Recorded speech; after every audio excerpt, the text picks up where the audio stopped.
Le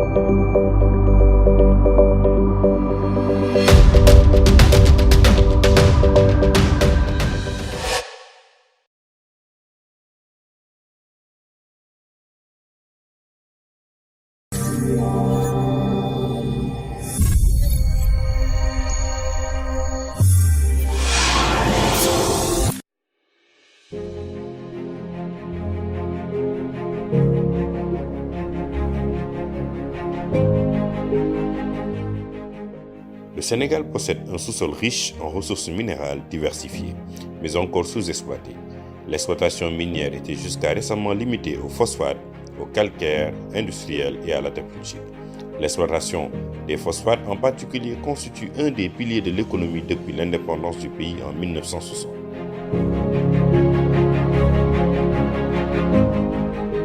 Cependant, grâce au code minier adopté en 2003 et aux importants efforts de promotion des investissements déployés par le gouvernement sénégalais avec l'appui de ses partenaires techniques et financiers, la diversification de l'activité minière s'est développée à travers l'exploration et l'exploitation de l'or, du minerai de fer, de l'uranium et du cuivre dans le sud-est du Sénégal, ainsi que la mise en valeur du zircon, quatrième gisement mondial, et du titane dans la zone littorale.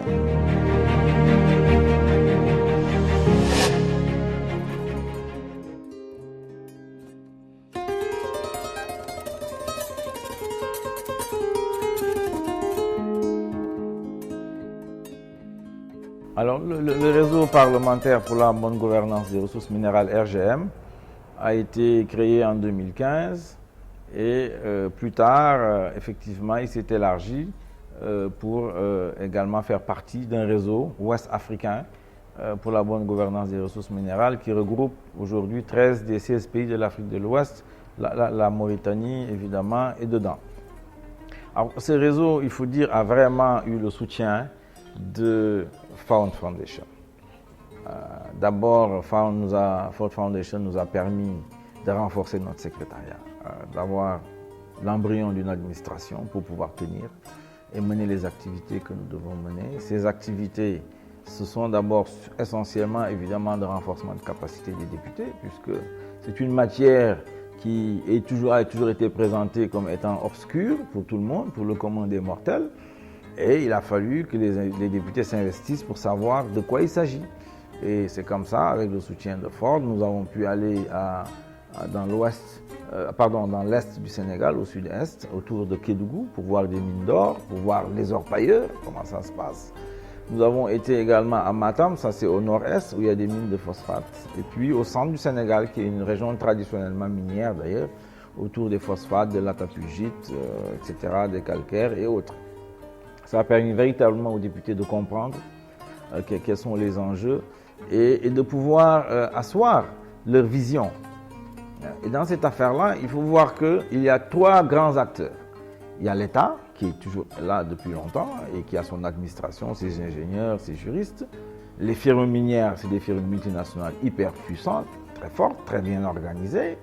Et puis, en face, vous avez les populations locales, plus ou moins délaissées en fonction des États. Et nous avons pensé, puisque les députés sont élus par le peuple, que nous devons être aux côtés des populations locales. Et notre vision, c'est de faire en sorte que l'exploitation des ressources naturelles, les ressources minérales puissent profiter aux populations locales. C'est ça le sens du travail du RGM. L'Assemblée nationale a 4 missions fondamentales. La première, c'est la production législative, c'est-à-dire la production des lois. La seconde, c'est de contrôler l'activité gouvernementale. La troisième mission, c'est de représenter le peuple dans ses aspirations, dans ses espérances et surtout dans ses rêves qui doivent devenir réalité au fur et à mesure qu'avance le temps dans l'espace où évoluent les communautés humaines. La quatrième et dernière mission, c'est celle du contrôle des politiques publiques.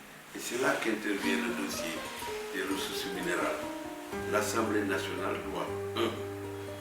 Promouvoir, élaborer, mettre en mesure la communauté nationale pour que la promotion des politiques publiques en matière d'exploitation des ressources minérales serve au peuple. Les découvertes récentes d'importantes réserves de pétrole et de gaz offshore ouvrent également de belles perspectives.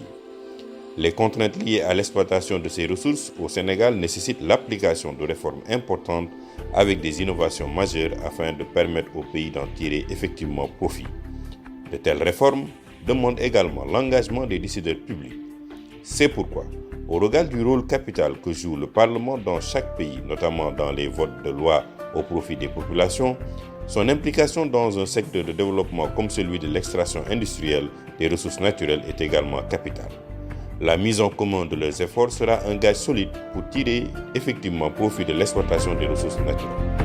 Nous avons démarré le partenariat avec le réseau des parlementaires pour la bonne gouvernance des ressources minérales depuis le début, depuis leur création, donc on peut dire en 2014, parce que nous avions compris effectivement qu'il y avait une nécessité de diversifier les acteurs qui intervenaient au Sénégal dans la gouvernance des ressources minérales. On travaillait depuis là avec la société civile beaucoup, renforcer les capacités, mais il fallait également participer à ce que l'espace de dialogue soit beaucoup plus élargi. Et donc les parlementaires qui manquaient au rendez-vous avaient pris cette initiative de se constituer un réseau que nous avons appuyé tout simplement. Et donc ceci a été une heureuse initiative parce que le réseau a joué un rôle important dans le développement de l'agenda dans le secteur ici au Sénégal, et particulièrement en participant à installer le débat au niveau public, au niveau national, parce qu'avec le réseau, il y a eu énormément d'activités qui ont été réalisées et menées sur le terrain, avec des visites de terrain. Avec les réseaux, on a pu ouvrir les portes des entreprises minières, par exemple, qui ont permis de recevoir donc, les autres acteurs et également de tenir des forats avec les communautés qui, en même temps, partageaient leurs préoccupations dans le cadre des opérations minières qui se passaient dans leur localité. Et donc, le réseau a aussi participé aux réformes qui ont eu lieu, parce que ces années passées ont été des années de réformes au Sénégal, aussi bien sur le secteur minier que sur le nouveau secteur émergent du pétrole et du gaz, donc après les découvertes de 2014. Et sur le code minier, un travail phénoménal a été fait par ce réseau, non seulement en contribuant après des consultations larges et une expertise éclairante de ces consultations-là, le réseau a produit des recommandations qui ont été donc soumises tout simplement à la commission en charge du code minier. Je pense que le Parlement, l'Assemblée nationale a en l'occurrence un travail primordial à faire. Comme vous le savez, le rôle d'élaboration de loi revient au Parlement. Nous avons eu par exemple l'année dernière un nouveau code minier. Au cours du processus d'élaboration, nous avons vu qu'avec le réseau et le fait que les membres du réseau aient été outillés, c'est-à-dire qu'il y a eu des renforcements de capacités, il y a eu des formations, mais il y a aussi des visites d'échange à la fois au niveau des pays limitrophes, donc qui vivent les mêmes réalités que nous, mais aussi auprès d'autres nations, par exemple, d'où viennent les compagnies minières. Ceci a contribué à renforcer leurs connaissances et leur capacité en matière de plaidoyer pour s'assurer que le nouveau code reflète vraiment les préoccupations et défend l'intérêt de l'État du Sénégal d'abord, et des communautés minières et des populations en général. C'est vrai que les défis sont multiples. Et le premier défi, on le voit, c'est lorsqu'il y a une exploitation qui se met en place, ce sont les terres, l'eau, la faune et l'environnement qui est pour le moins, en tout cas, entamé dans ces zones. Et ce sont les populations locales qui évidemment subissent de plein fouet cet impact négatif-là.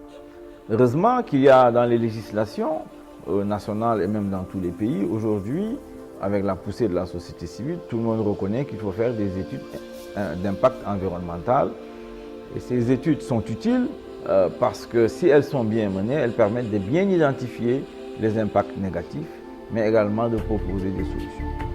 C'est là où le réseau estime qu'il faut des débats publics enrichis, ouverts à tout le monde, à la société civile, à l'État, aux parlementaires, également aux élus locaux et aux populations locales et leurs organisations pour discuter des enjeux.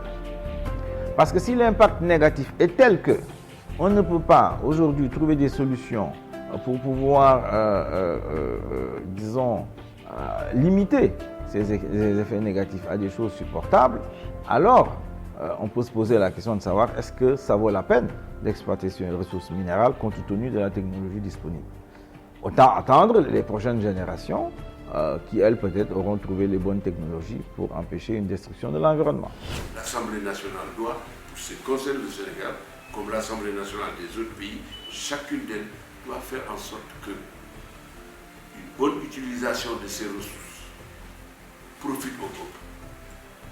Que cela se fasse dans la transparence, dans la loyauté vis-à-vis des règles de la morale, pour que ce soit la communauté des hommes qui en profite, plutôt que quelques groupes ou quelques groupements humains qui se battent pour des intérêts, alors que l'intérêt fondamental, c'est l'intérêt du peuple. L'éthique transparente et de contrôle.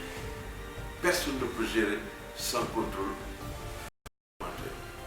Nous devons avoir un esprit et de faire en sorte que ce soit le peuple qui profite de ces ressources dont Dieu nous a dotés, Allah, le Seigneur.